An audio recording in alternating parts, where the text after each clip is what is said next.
Di ba kanina, dalawa yung naka-ano eh. Kamay ko na. Sige po, kapatid na Antonio. Magandang gabi po, Brother Eddie.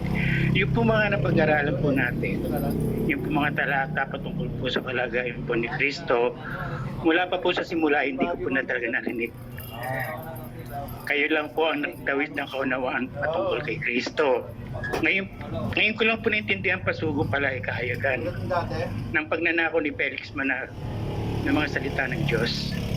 Ang pasugo po ay puno ng kontradiksyon at hindi ang Biblia na ipinagkait po sa amin dahil nga sa pinagbawal sa amin ng pagbabasa ng Biblia.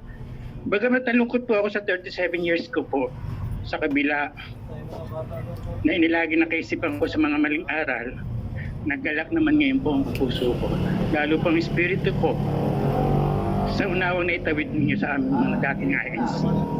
Salamat sa Diyos sa pagtawag sa amin. Ngayon kami mga ex-INC ay hindi nabulag sa kaunawaan. Salamat po sa Diyos sa isang tapat na katulad. Brother Eli. Salamat sa iyo, kapatid na Antonio. Yan si kapatid na Antonio.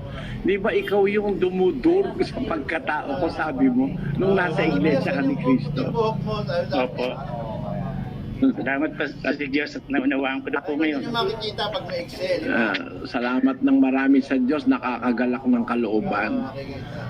Ang dalangin ko, sana manatili kayo sa tamang pagkakilala sa Ama, sa Anak, sa Espiritu Santo, sa tunay na iglesia, at sa aral na alam ko mas marami ka nang natutunan ngayon, kapatid natin.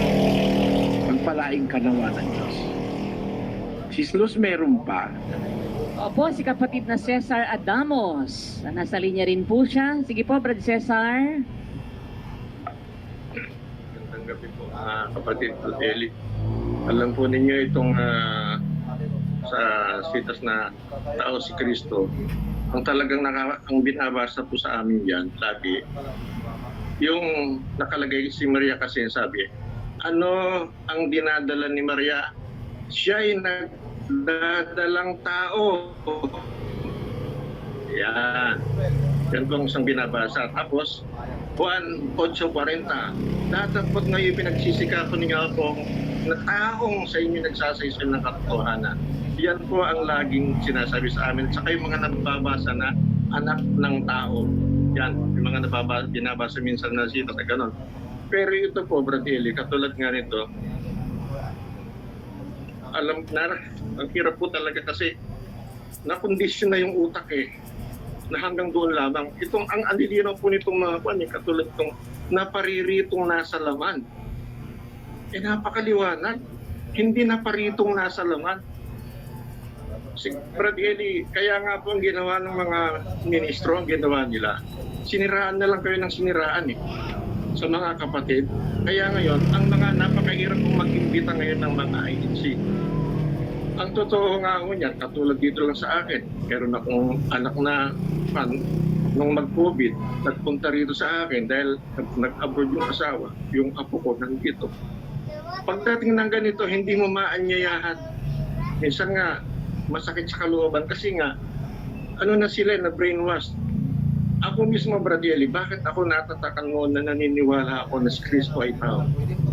Ipinaglalaban ko pa ng debate nung high school ako kasi po, mula pa sa pagkabata namin, may pagsamba ng kabataan, ano po ang ginagawa sa amin? Nagagalit nga ako nung pag sinasabi ni brainwash kami, pero mga dati kong kasama dyan, ganito ang ginagawa sa amin noon.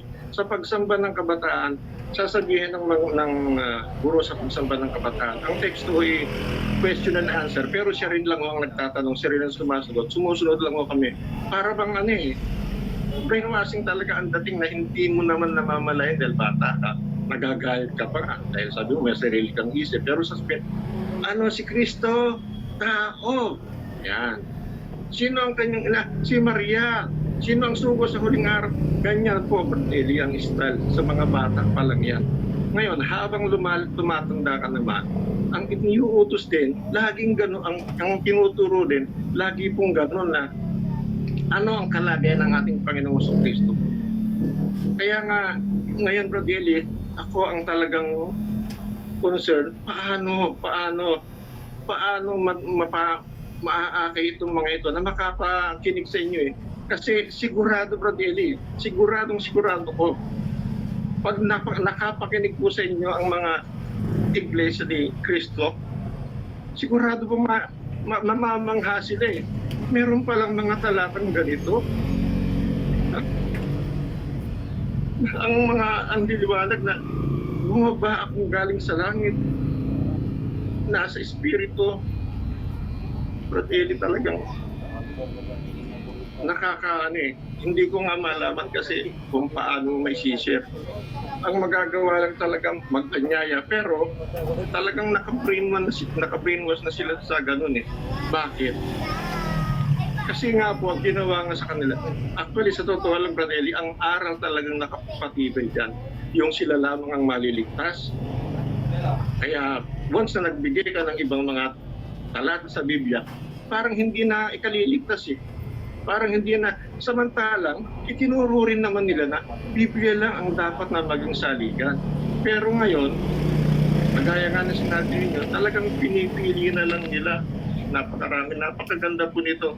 Kaya nga sa akin noon, Brad Eli, kasi napakahirap talaga silang kumbinsihin eh, na manood, makinig sa inyo dahil sa sobrang ginawang paninira sa inyong Brad Eli. Katulad nga sa kapatid na alam niya kung paano pinagkagawa. Kapatid na Cesar, magtuloy pa rin kayo ng pag-aanyaya kahit na ayaw nila. Anyayahan natin, magawa natin yung ating patungkulan sa mahalin pati ang ating mga kaaway, no? Ako naniniwala yun ang kapatid na yun, si kapatid na Antonio, kasama ako sa dumudurog sa pagkatao mo. Ito mo, sa himala ng Diyos, si Pablo, mag-uusig ng iglesia eh. Pero naanib siya sa iglesia ng Diyos. Yung kapangyarihan ng Diyos, hindi natin matatawaran ng magagawa nun, kapatid na Cesar. Ako naniniwala na pag naipapansin natin yung mga talata na kailanman di binasa sa kanila. Kaya paghandaan mo, magbukas kung loloobin, kapatid na Cesar, papakita ko sa inyo mga ebidensya na kahit kailan hindi pwedeng maging totoo ang iglesia ni Manalo. Dahil sa aral nila, na mismo yung aral nila nagka-kontra ng napakatinding kontra. Mabulgar yan sa mga tao, mag-umpisa bukas. Hindi ang layo natin ay manira. Ang layo natin ay maghayag ng totoo na pilit na itinatago at ninanakaw ng mga pastor sa mga tao. Yung katotohanan ninanakaw. Ito, bibigyan ko kayo ng halimbawa. Ang pagkatatag ng iglesia ni Manalo, hindi 1914. Yan bang katotohanan na yan? Isasabihin ba ni Manalo yan? Hindi. Pero magpapakita ako sa inyo ng mga ebidensya. Hindi 1914 nag-umpisa yan para sabihin natupad ka kagaya ng pagkatuparan ng hula na nagkagera ng 1914. Kaya 1914 eksakto natatag ang iglesia ni Manalo, July 27. Ayun. Pati yung petsa nakakahikayat yun eh. July 27, narehistro ang Iglesia ni Cristo sa Pilipinas. July din ng 27 ang unang digmaang pandaigdig. Kaya tamang-tama sa hula. Mga panatiko sa Iglesia ni Cristo. No? Makinig kayo bukas. Papakita ko sa inyo ang mga kasinungalingan at ang mga katotohanan na naipagkait sa inyo at ang mga kasinungalingang ipinaniwala sa inyo ng Iglesia ni Manalo. Yan ang ating pag-aaralan bukas. Salamat kapatid na Cesar. Kapatid na Josel, nag-aanyaya ba kayo dyan sa Amerika? Total naka-lockdown naman. Opo, awa ng Diyos kapatid na Eli. Marami din po tayong naka-live na naka-tune in kahit nga po madaling araw sa atin. Si kapatid Abner po ba yung dating ministro nga?